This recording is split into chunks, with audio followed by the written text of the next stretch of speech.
Alhamdulillahi munshil khalqi min adami summa salatu ala al-mukhtari fil qidami maula ya salli wa sallim iman abada ala habibika khairil khalqi kullihimi amin tadhakuri rani bidhi salami majajdada manjaro mimoklatim bidami maula ya salli wa sallim iman abada ala habibika khairil khalqi kullihimi amhabatir rihumin tilqa ikadimatin wa awmadhal barku fi dhalma imin idami fama li'ainaika in kultak fahamata wa ma liqalbika in kultas tafiq yahimi maula ya salli wa sallim iman abada ala habibika khairil khalqi kullihimi huwal habibul ladzi turja syafa'atuhu likulli hawli minal ahwa limuqtahami ya Rabbi bil Mustafa balligh maqasidana waghfir lana ma madha ya wasi'al karami. Assalamualaikum warahmatullahi wabarakatuh. Bismillahirrahmanirrahim. Subhanakallahumma Rabbana la ilma lana illa ma 'allamtana innaka antal alimul hakim wa tub 'alaina innaka antat tawwabur rahim wa taqabbal minna innaka antas samiul alim. 'Allimna min ladunka ilman nafi'a ya dzal jalali wal ikram. Al-Fatihah.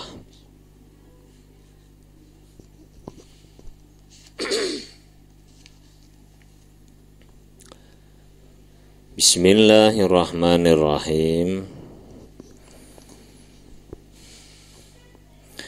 Alhamdulillahi Rabbil Alamin. Wassalatu wassalamu ala ashrafil anbiya'i wal mursalin wa ala alihi wa sahbihi ajmain. Qala al-mu'allifu rahimahullahu ta'ala wa naf'ana bihi wa bi'ulumihi wa amaddana bi asrarihi wa a'ada alaina bi barakatihi. Amin ya rabbal alamin. Bismillahirrahmanirrahim. Al-qa'idatu at-tasi'atu wal 'ishruna wal al-qa'idatu as-salasuna.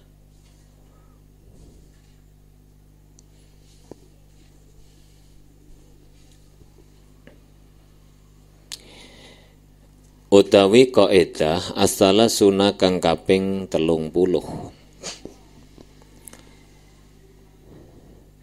Iku manis ta'jala syai'an qabla awanihi uqiba bihirmanihi.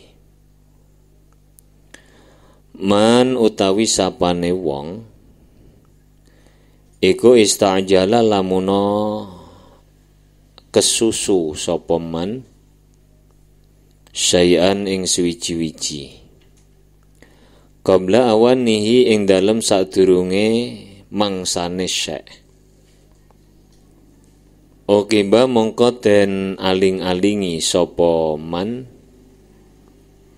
bihirmanihi kelawan okiba mongko den bales ngono, den seksa utawa den bales sapa man bihirmanihi kelawan kaling-kalingan syai'. Wa man yakun qablal awan istajala uqiba bil hirmani fi ma usila lakinnaha kharaja anha suwaru minallati tadkhulu fiha aktharu bal qala fi tahqiqi laysa yadkhulu fiha siwa man liturasi yaqtulu kadam kana wa kana ba'duhum yazidu fiha an khabratin lafdan bihi yufiha. Man utawi sapane wong, wa man utawi sapane wong iku yakunu lamun ana sapa man qablal awani ing dalem sadurunge mongsone utawa saman walik iku istajala lamuno kesusu sapa man qablal awani ing dalem sadurunge mangsane uqiba mongko disiksa sapa man bil hirmani kelawan kaling-kalingan fima ing dalem perkara usila kang den tetepaken apa ma lakinnaha tetapi nehadhihi iku kharaja metu anha saking hadhihi apa suwarun pira-pira contoh minallati kang tetep saking masalah tadkhulu kang mlebu fiha ing dalem hadhihi iku aktsaru luweh akeh bal qala balik dawuh fi tahqiqi ing dalem kitab tahqiq laisa ora ana yadkhulu mlebu fiha ing dalem hadhihi siwa man sakliyane wong liturasi krana maris yaktulu mateni sapa man ing wong tuwa utawa ing abun. Wa kana lan ana sapa ba'duhum sebagiane ulama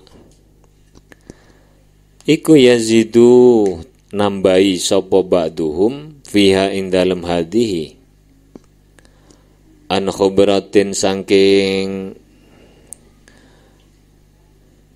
kecerdasane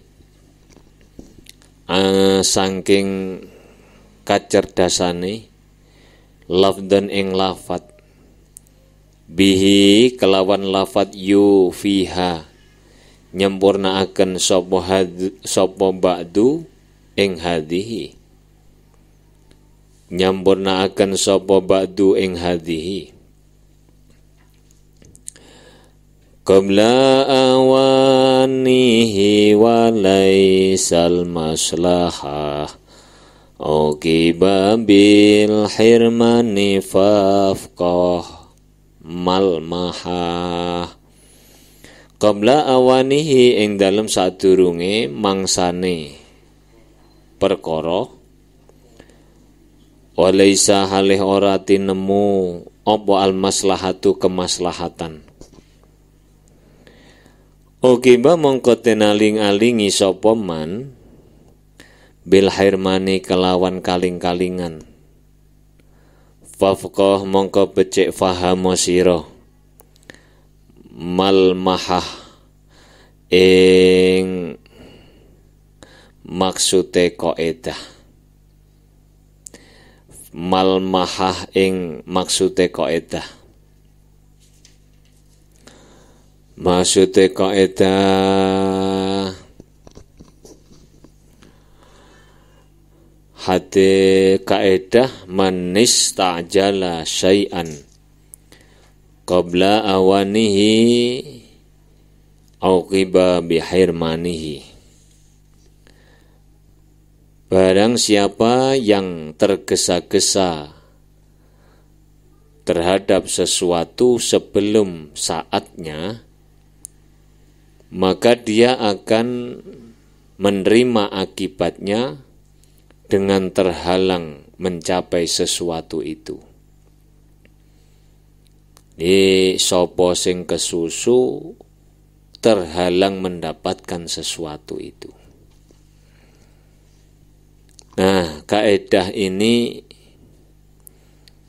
titik tekannya itu di mana? Jadi dalam hidup dan kehidupan manusia itu ada aturan, ada tatanan yang itu harus dipatuhi. Baik itu tatanan yang sumbernya samawi atau sumbernya tidak samawi. Misalnya sholat duhur. Sholat duhur itu ada waktu dan ketentuannya. Jumlah rakaatnya juga ada jumlah yang ditentukan. Syarat rukunnya juga sudah dijelaskan. Lah, kamu tidak boleh karena terlalu semangat melakukan sholat sehingga kamu mempercepat melakukan sholat duhur pada saat masih jam 8 pagi. Ini namanya isti'jal. Jadi tergesa-gesa sebelum waktunya, maka akan terhalang. Artinya apa? Dalam contoh ini, sholat duhur yang kamu lakukan itu tidak sah. Dulu para sahabat itu saking semangatnya, itu berlomba-lomba cepet-cepetan sampai di masjid. Saking semangatnya itu Nabi kemudian mengkritik. Ya, kalau bahasa saya bukan mengkritik atau menyindir, tapi mengarahkan. Karena Nabi itu adalah yang memberi petunjuk. Tentu yang disampaikan bukan kritik, pengarahan. Nabi mengatakan al-unatu minallah wal ajlatu minasyaiton. Al-unatu itu tergesa-gesa. Al-unatu itu ketenangan. Tenang, santai, itu dari Allah. Berlahan-lahan dari Allah, sedangkan tergesa-gesa berasal dari setan. Ini karena semangat para sahabat. Nah, kemudian di sini ada beberapa hal yang nanti dikecualikan. Jadi kalau secara umum, secara prinsip umum, tergesa-gesa itu tidak baik. Kecuali beberapa hal yang nanti akan disebut.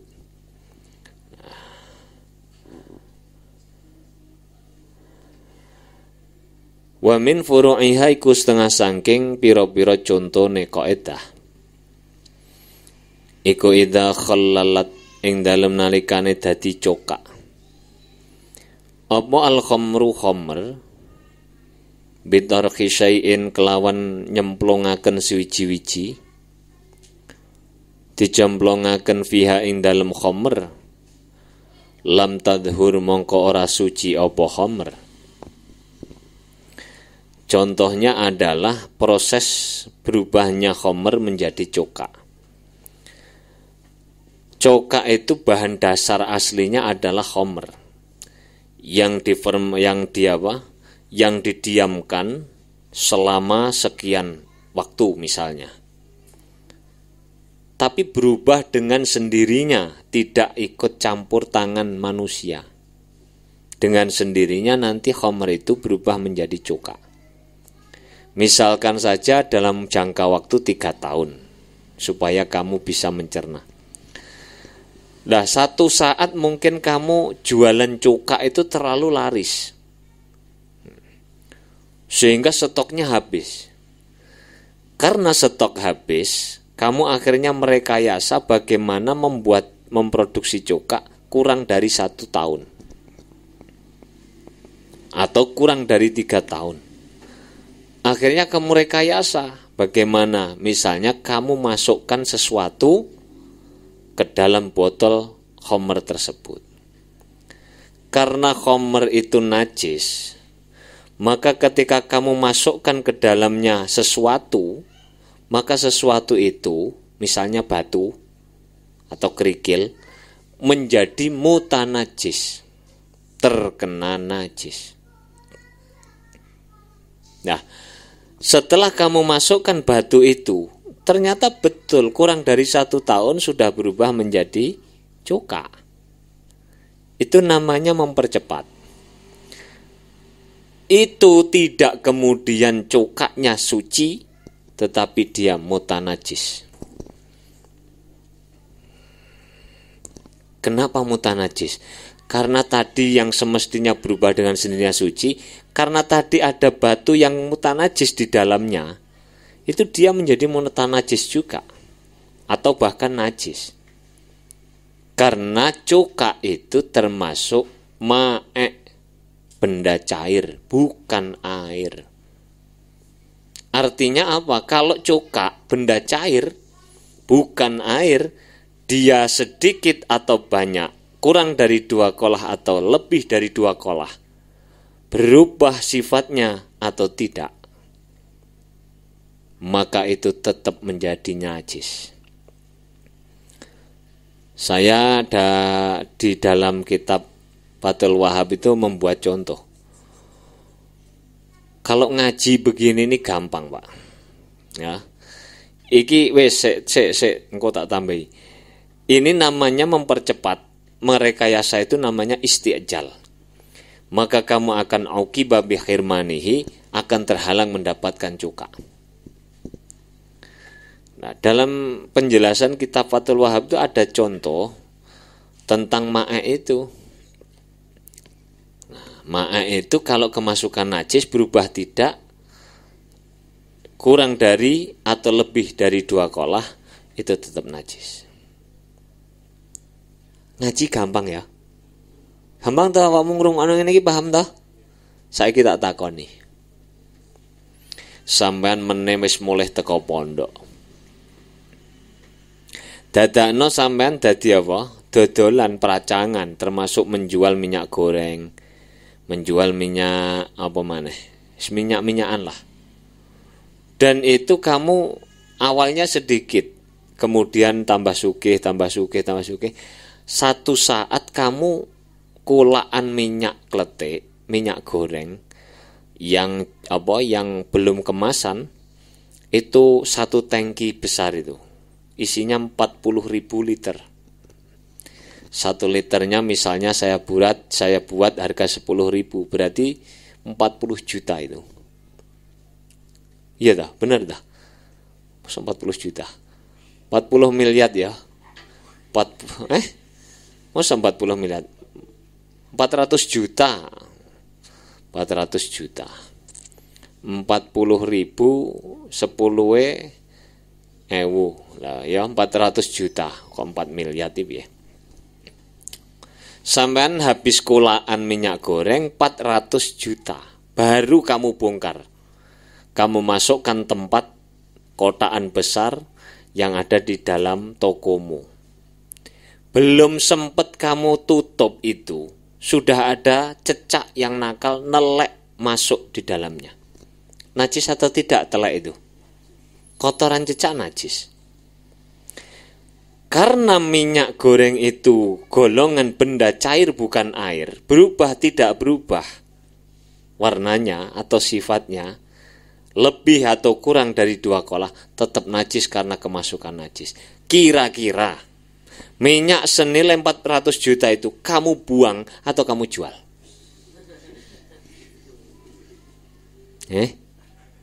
Kira-kira etok-etok garuh apa wis ora apa-apa lah didik ae. Apa kira-kira ngono? Oh. Iki lho, lek ngaji fikih jelas ngene kan? Kudune diapakno? Ora oleh didol iku benda najis. Wong pinter fikih tok ora cukup sampai di sini. Pertanyaannya kalau sudah dalam praktek. Wiraikah kamu? Zuhudkah kamu? Butuh ilmu tasawuf. Ngaji fikih gampang, Mas. Mbok waca wis paham. Ngerti. Mbok lakoni gak. Jajal bayang noe lah, bayang noe sulit loh, apalagi kalau ini sudah praktek. Emane papa, langsung 2 minggu ra iso turu awakmu. Maring gua minyak senilai 400 juta. Sudah ini hanya ketambahan keterangan saya. Adzaniyatu tawi kang kaping pindho. Iku khirmanul qatili kaling-kalingane wong kang mateni al irsa ing warisan. Kamu punya orang tua, punya harta yang banyak, pabriknya 10, treke gak kitung, tambahe 500 petak, rumahnya gedong 10. Misalnya misal ngayal sing menyisan toh. Kaya betul bapakmu, anaknya hanya 2. Kamu punya adik dan punya ibu wis. Tapi kekurangannya bapakmu wedit gak karu-karuan. Sangat pelit, jaluki dhuwit angel. Akhirnya sampean niku berpikir sing negatif. Iki kok kapan ngenteni bapak mati, ngenteni warisan sowe iki wis umur 95 ora mati-mati. Gimana ini caranya? Saya sudah punya anak 2. Kok gak dibagi-bagi warisannya ini? Bapak yo gak mati-mati. Akhirnya mbok ombeni alkohol. Bapakmu mbok ombeni alkohol dan mati. Kamu membunuh bapakmu agar mempercepat mendapatkan harta warisan. Itu justru kamu tidak mendapat warisan. Tidak ada hak mendapat warisan karena kamu telah membunuh bapakmu sendiri. Ini contoh kalau orang yang tergesa-gesa akan disiksa dengan terhalang mendapatkan sesuatu itu. Wa kharajalan kejaba an hadhil qaidati saking iki kaidah apa suwarun pira-pira contoh. Minha iku setengah saking suwar lau kutilat lau kotalat lamun mateni sapa ummul walad budak ummul walad, budak wanita yang dikumpuli kemudian melahirkan anak. Itu namanya apa? Ummul walad. Mateni asayida ing Gusti. Ataqat mongko merdeka sapa ummul walad. Qat'an kelawan pasti. Contoh yang dikecualikan dari contoh di atas adalah andai kata ada budak ummul walad membunuh sayyidnya, kalau ikut yang di atas mestinya dia tidak jadi merdeka. Tapi karena ini dikecualikan dari contoh di atas, dia tetap merdeka. Tetap merdeka. Qat'an tanpa ada perbedaan pendapat. Kenapa Pak ini kok dikecualikan dari contoh di atas? Seperti keterangan saya pada kaedah-kaedah sebelumnya, bahwa Islam itu yang dikehendaki dengan mengatur perbudakan itu bukan melegalkan perbudakan, tetapi justru ingin mempercepat, menyelesaikan menyelesaikan perbudakan ini dengan menghapusnya. Maka meskipun budak itu membunuh yang seharusnya menurut kaidah di atas itu tidak merdeka, tapi tetap merdeka karena Islam menghendaki budak itu kalau bisa habis tidak ada. Karena Islam tidak menganggap satu dengan yang lain berbeda kecuali karena ketakwaannya. Engkau kan sampean takut oleh pasinau, lapo ya iki kok dikecualikan? Jawabannya itu. Adzaniyatu utawi kang kaping pindho iku lau qatala lamun mateni sapa al-mudabbaru budak mudabbar.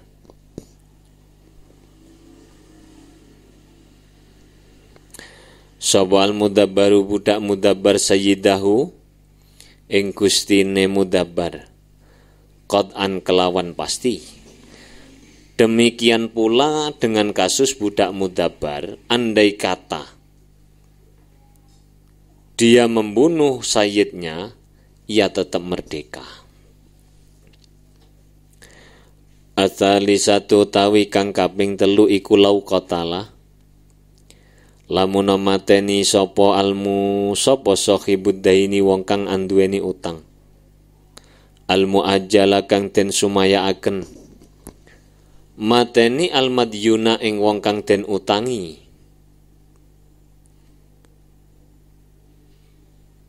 halal mongko halal. Weh piye ta iki? Halal mongko dadi kontan apa den? Halal mongko dadi kontan apa den? Fil asahi ing dalem qaul asah. Orang yang berhutang kepada seseorang atau orang yang berhutang membunuh orang yang menghutanginya, maka bukan berarti ikut istajala, ikut okiba bi khirmanihi, kemudian dia tidak membayar hutang, tidak. Justru dengan dia membunuh orang yang menghutangi itu, mestinya dia wajib membayar hutang itu 1 tahun lagi. Karena dia bunuh hari ini, maka hutang itu menjadi kontan saat itu juga harus terbayar. Kenapa harus terbayar? Karena yang aslinya hak harta yang dihutang itu kembali kepada orang yang menghutangi, tapi karena yang menghutangi kamu bunuh, hak ini pindah kepada ahli warisnya. Lau qatala lamun mateni sapa almusi lahu almusalahu wong kang den wasiati, membunuh almusa ing almusi ing wong kang wasiat, istahaqa mongko amrih ngehaki sapa almusa bihi, istahaqa mongko ngehaki sapa musalahu al-musabihi ing barang kang den wasiataken fil asahi ing dalam kaul asah. Orang yang mendapatkan wasiat menurut pendapat yang paling kuat atau pendapat asah tetap berhak mendapatkan apa yang diwasiatkan meskipun ia membunuh orang yang memberi wasiat. Dre, kalau saya mati, rumah ini milikmu. Ini surat wasiatnya saya tanda tangani. Dada Andre gak serantan, gak sabar menunggu kematian saya, dipateni. Kesuwen pateni. Andre tetap berhak mendapatkan barang yang saya wasiatkan. Lau syaribat apa? Syarobas yasribu, syariba yasrobu. Lau syarabat lamun ngombe sapa mar'ah. Ngombe minum dawaan ing obat. Fahadot nulihat sapa mar'ah. Lam yajib mongko ora wajib alaiha ing atase mar'ah. Apa as-shalah apa qada us-sholati ngadani salat. Qad'an kelawan pasti. Wa ghairuha lan liyane masalah minal masaili kang tetep saking pira-pira masalah. Allati dzukirat kang den tutur apa masail fil asbahi wan nadhairi ing dalam kitab al asbah wan nadhair. Ketika seorang wanita menstruasi, dia diharamkan melakukan sholat, tetapi tidak wajib mengqadha yang ditinggalkannya selama menstruasi. Itu kalau haid normal biasa. Hal ini, ketentuan begini ini tetap berlaku walaupun proses menstruasinya dipercepat melalui rekayasa medis, semisal minum obat. Dia tetap tidak berkewajiban qadha meskipun istijal dengan rekayasa medis. Sama halnya ketika seseorang meminum obat agar supaya tidak haid, itu juga masih tetap boleh sholat. Misalnya tanggal 10 sampai 17 itu biasanya selalu haid, dan itu mulai dulu sampai hari ini begitu adatnya. Nah, karena hari itu dia misalnya melakukan ibadah semisal haji, dia akhirnya minum obat, maka hajinya pada hari-hari yang biasanya haid tapi hari itu tidak haid karena rekayasa itu tetap sah. Dan masih banyak, baca sendiri dalam kitab Al-Asbah wa Nadhair. Apa maneh ning Asbah wa Nadhair ku contone? Orang yang bersetubuh saat melakukan ibadah puasa, maka puasanya batal dan wajib membayar kafarat. Nah, lain halnya jika demi tujuan bersetubuh ini ia membatalkan terlebih dahulu puasanya dengan cara makan atau minum atau ngopi atau merokok. Wis biyen tau tak kandhani, lek sampean di bulan Ramadan langsung bersetubuh dengan istrimu, maka wajib bayar kafarat. Cara mensiasatinya bagaimana agar terhindar dari kafarat? Ya, sebelum bersetubuh ngopi dulu, makan dulu, atau rokokan dulu, nanti baru setubuh. Itu kamu tidak wajib membayar kafarat. Al-qaidatu al-hadiyatu wassalasuna. Utawi kaidah kang kaping 31. Iku an-naflu ausa'u minal fardi. An-naflu utawi ibadah sunnah iku ausa'u luweh jembar, luweh leluasa minal fardi tinimbang ibadah fardu. Wa naflu fi ma qa'aduhu awsa'u hukman minal faraidhi wa hukman minal fardi wa anhu farra'u wa qad yadikun naflu anhu fi suwar tarjihu lil asli alladhi qad istaqar ay ma yajuzu lid-darurati ghada muqaddaran biqadriha mu'abbadah. Wan naflu utawi sunnah fima ing dalem perkara adu kang gawe kaidah ing ma kang gawe kaidah sapa ulama ing ma iku ausa luweh jembar apane hukman hukume minal fardi tinimbang fardu wa anhu lan saking ma fara'u padha gawe cabang utawa gawe furuk sapa ulama. Wa qad yadiku lan terkadang rupek apa naflu ibadah sunnah anhu tinimbang fardu suwarin suwarin ing dalem conto tarji'u kang bali apa suwar lil asli maring asal alladzi qad istaqar alladzi rupane asal qad istaqar kang tetep apa alladzi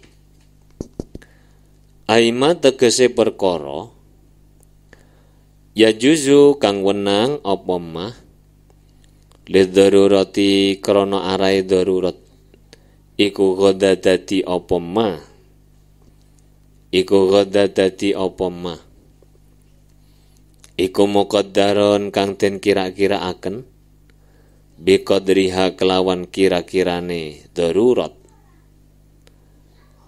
ma yajuzu lid-darurati yuqaddaru biqadariha mu'abbadan halih kang den langgengaken wa minhu laysa yusra'u tayammumu linnafli fi wajhin kama qad rasamu kadza sujudu sahwi laysa yusra'u linnafli fi qaulin gharibin yusma'u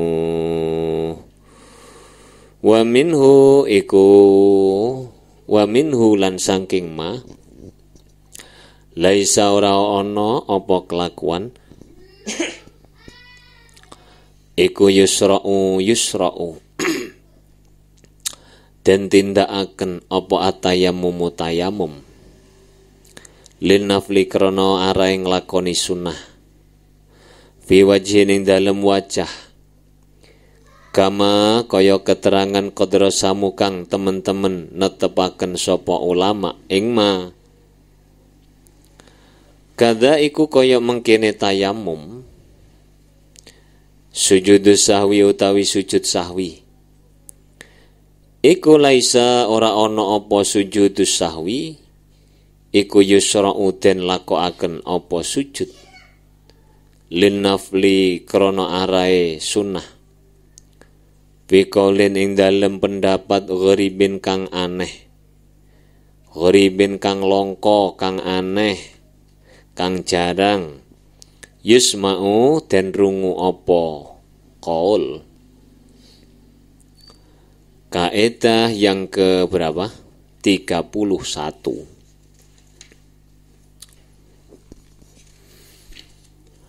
adalah an-naflu awsa'u minal fardi. Sunnah lebih luas cakupannya, lebih leluasa atau lebih luas cakupannya dibandingkan dengan fardu. Nah, secara sepintas kaidah ini hanya menyinggung tentang perbandingan karakter ibadah antara sunnah dan fardu. Nah, jadi kita kalau hanya memperhatikan an-naflu awsa'u minal fardi, ini secara sepintas kita akan membacanya seperti perbandingan, membandingkan dua karakteristik ibadah fardu dan ibadah sunnah. Apa pentingnya, Pak? Bukan itu yang dimaksud. Tapi dalam kaidah ini, menurut Syekh Yasin Al-Fadani, bisa kamu baca dalam kitab Al-Fawaqihul Janiyah, aktivitas yang dimaksud dalam pembahasan kaidah ini adalah segala bentuk aktivitas yang legal secara syar'i tentunya, baik wajib, sunnah maupun yang mubah. Jadi bukan hanya sunnah dengan apa? Fardu. Nah, dari perbedaan definisi fardu dan sunnah, fardu secara sederhana diartikan sebagai sebagai apa? Aktivitas yang mau tidak mau, suka tidak suka, sempat tidak sempat harus dikerjakan. Itu namanya apa? Fardu, dan hanya boleh ditinggal ketika apabila ada udzur. Udzur tentu udzur yang dibenarkan oleh apa? Syara. Sedangkan sunnah adalah aktivitas yang sebaiknya dilakukan agar memperoleh keistimewaan dan manfaat tertentu. Kalaupun tidak dikerjakan, tidak ada dampak negatif apapun yang akan ditimbulkannya. Nah, sedangkan mubah lebih longgar lagi, baik dikerjakan ataupun tidak terserah kamu.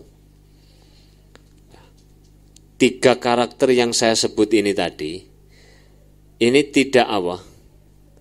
Dengan karakternya yang tidak diperintahkan secara ketat dan paten, sunnah dan mubah ini lebih fleksibel, lebih lentur, lebih leluasa jika dibandingkan dengan fardu. Karena fardu itu ditekankan oleh Allah. Cara khitabun jazimun, khitab yang mengikat, yang menekan. Kalau sunnah dan mubah tidak. Dilek sampean biasanya ditanya apa sunnah, yang dilakukan pahala, yang jika tidak berpahala. Ya bener-bener wae lah, tapi wong iki belajar usul fikih kok ngomong ngono ku lho. Ora patek pantes. Jadi misalnya sholat sunnah, sholat duha ya misalnya ya, boleh kamu laksanakan dengan berdiri, ataupun dengan duduk, atau bahkan kamu dengan baring. Tetapi kalau sholatnya sholat duhur, jika selama itu tidak ada udzur yang dibenarkan syara, maka kamu tidak boleh melakukannya kecuali dengan berdiri. Jadi ini yang dimaksud dengan al-fard an-naflu awsa'u minan nafli. Contoh lagi, urung dimaknani iki mau. Wa min furu'iha iku setengah sangking contone kaidah. La yajibu ora wajib fin nafli ing dalem salat sunnah. Apa al-qiyamu jumeneng. Al-qiyamu jumeneng. Wasaniyatu tawi kang kaping pindho. Iku la yajibu ora wajib fin nafli ing dalem salat sunnah. Fi nafli safari ing dalem salat sunnah ing dalem perjalanan. Apa al istiqbalu madhep kiblat. Salat sunnah dalam perjalanan tidak diwajibkan menghadap kiblat. Lah kemudian menghadap kemana, Pak? Kiblatnya adalah arah depan tujuannya. Jadi kalau misalnya libur kamu pulang ke Tulungagung, pulang ke Kediri, itu bisnya kan mengarah ke arah selatan. Kamu boleh sholat sunnah di atas bis itu tetap menghadap arah depan. Justru tidak boleh kamu menghadap ke barat. Engkau lah saman guling, mau menyopir nabrak man. tetap menghadap jalan itu kemana arahnya. Kalau sholat sunnah, kalau sholat fardu tentu ini tidak boleh dilakukan kecuali dengan menghadap kiblat. Apakah tidak ada pengecualian Pak? Ada ketika sholat syiddatil khauf, tapi kan ada udzur yang dilegalkan syara. Kemudian yang ketiga, la yajibu ora wajib fin nafli ing dalem sholat sunnah apa tajdidul ijtihadi nganyar-nganyari ijtihad fil kiblati ing dalem arah kiblat. Misalnya kamu berada di daerah yang belum biasa kamu di situ. Akhirnya kamu ketika mau sholat itu bingung arah kiblatnya mana. Ini kamu ijtihad. Kalau ijtihad pada saat melakukan sholat fardu, maka kamu setiap akan melakukan sholat fardu harus ijtihad sampai menemukan keyakinan kemudian sholat. Berbeda dengan sholat sunnah, kamu tidak wajib setiap melakukan sholat sunnah berijtihad. La yajibu ora wajib fin nafli ing dalam sholat sunnah apa takriru tayamumi, bulan baleni tayamum. Tayamum ketika melakukan sunnah tidak harus diulang. Sebagaimana tayamum pada tayamum yang digunakan untuk sholat fardu. Ini satu tayamum bisa untuk 10 kali sholat sunnah. Tidak sama dengan sholat fardu. La yajibu ora wajib fi shaumin nafli ing dalem poso sunnah apa tabyitun niyati. Nginepaken niat. Kalau puasa fardu itu dawuhnya Nabi, man lam yubayyitis syama fala syama lahu. Barang siapa yang tidak menginapkan melakukan niat pada malam hari, maka puasanya tidak sah. Lah kalau puasa sunnah itu tidak harus dilakukan pada malam hari, bahkan pagi hari pun bisa. Ono sarapan to Bu? Gak ono, ya wis tak poso. Padahal wis jam 09.00 esuk. Dengan catatan esuk urung mangan lho. Lah wis rokokan ya ora oleh. Wis rokokan ya Pak, entek 2 batang. Oh ya berarti ora usah, ora sah niatmu. La yajibu ora wajib bisyuru'i sebab tumandang fin nafli ing dalem salat sunnah apa alit mamu nyempurnaaken salat. Andaikan kamu salat fardu sudah terlanjur melakukan salat fardu duhur misalnya atau asar, maka dengan kamu takbiratul ihram sholat fardu itu harus sampai sempurna. Tidak boleh tengah-tengah dapat 2 rakaat kamu akhiri, tidak boleh. Dosa. Misalnya ono tamu Pak, tetap harus kamu sempurnakan terlebih dahulu, baru kemudian menemui tamu. Berbeda dengan ketika kamu sudah takbiratul ihram sholat sunnah. Maka ketika di tengah-tengah kamu ingin mengakhiri sholat sunnah itu boleh-boleh saja. Nah kalau asalnya 2 Pak, saya akhiri dapat 1, ada sholat sunnah witir. Niatnya 4 jadi dapat 2 kamu akhiri, ya tetap sholat sunnah. Tidak demikian dengan sholat fardu. Wa qad yadiku lan teman-teman terkadang dadi rupek opaan naflu sunnah anil fardi tinimbang fardu visuarin ing dalem pira-pira contoh. Akan tetapi kadang-kadang sunnah itu sunnah itu lebih sempit daripada fardu pada beberapa kasus. Tarji ukang bali turja ukang den balekaken apa suar ila qaidatin maring qaidah majaza liddarurati yuqaddaru biqadariha. Ma utawi perkara ya juzu kang wenang jaza kang wenang apa ma lidarurati krana arahe darurat yuqaddaru mongko den kira-kira aken apa ma biqadariha kelawan kadare darurat. Dalam kondisi terpaksa atau darurat diperbolehkan memakan bangkai misalnya, ya, makan bangkai. Memakan bangkai dalam kondisi darurat seperti itu boleh, dengan catatan memakan bangkai dapat ditolerir sebatas yang wajib saja. Tidak boleh berlebihan. Wah iki eman iki mumpung batangnya enek iki, cik waras tak kulkase, gak oleh. Jadi kalau kamu darurat, kalau ndak makan mati, makanlah itu bangkai. Tapi tidak boleh kemudian berlebihan. Jadi kaedahnya majaza lid-darurati yuqaddaru biqadariha. Sesuatu yang diperbolehkannya karena ada unsur darurat, maka harus dikira-kirakan dengan kadar darurat itu sendiri.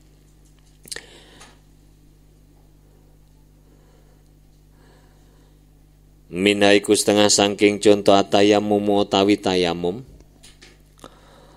Tayamum iku la yusra ora kena di lakokaken, utawa ora kena den tandangi, utawa ora kena ora disyariataken linaflin nafli krana nglakoni sunah.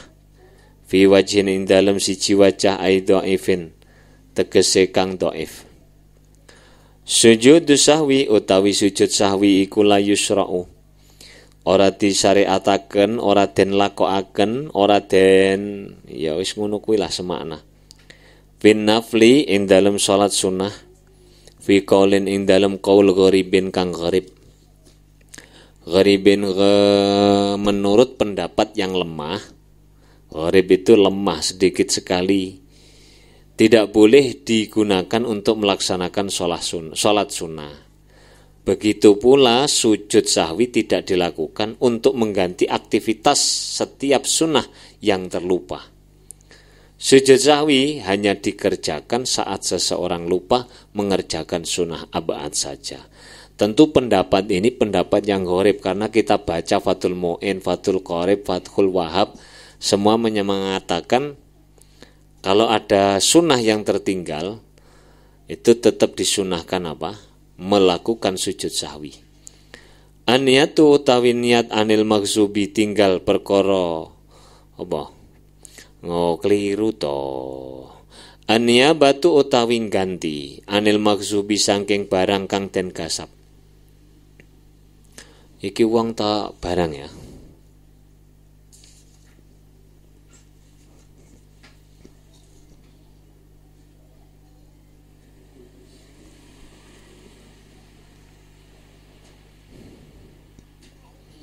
Ikola tujzi ora nyukupi apa niyabah fi haji tatawu'i ing dalem haji tatawu fi qaulin ing dalem kliru kabeh le maca kok ngene lho.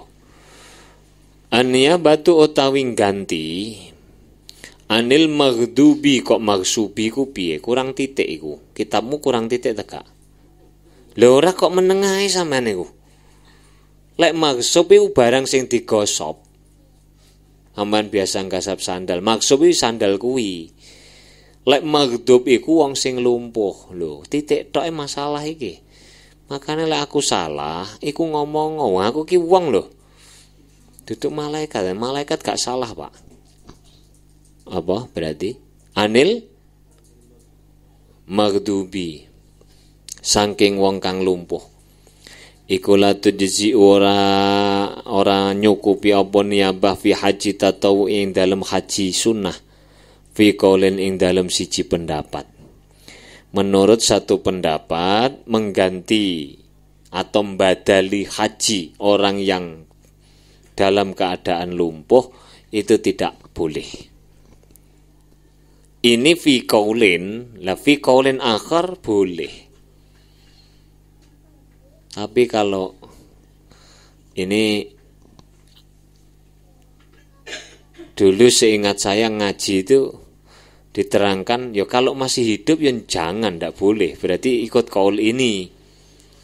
Nah, seingat ya saya Romo Yenasir itu seingat saya loh ini Romi Nasir itu menerangkan kalau orangnya masih hidup ya tidak boleh dibadali haji.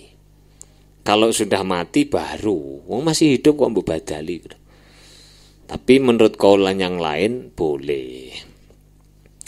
Lah penake dadi murid ulama ngono. Ulama ini kok ketoke kereng melu iki. Sing kok kereng balik rene. Rabbi famfa'na bi barakatihim wahdinal khusna bi hurmatihim wa amitna fi tariqatihim wa mu'afati minal fitani rabbi fanfa'na bi barakatihim wahdinal khusna bi hurmatihim wa amitna fi tariqatihim wa mu'afati minal fitani rabbi fanfa'na bi barakatihim wahdinal khusna bi hurmatihim wa amitna fi tariqatihim wa mu'afati. Bismillahirrahmanirrahim. Allahumma inni astaudi'uka ma 'allamtanihi wardudhu ilayya inda hajati ilaihi wa la tunsinihi ya rabbal alamin. Al-Fatihah. Assalamualaikum warahmatullahi wabarakatuh.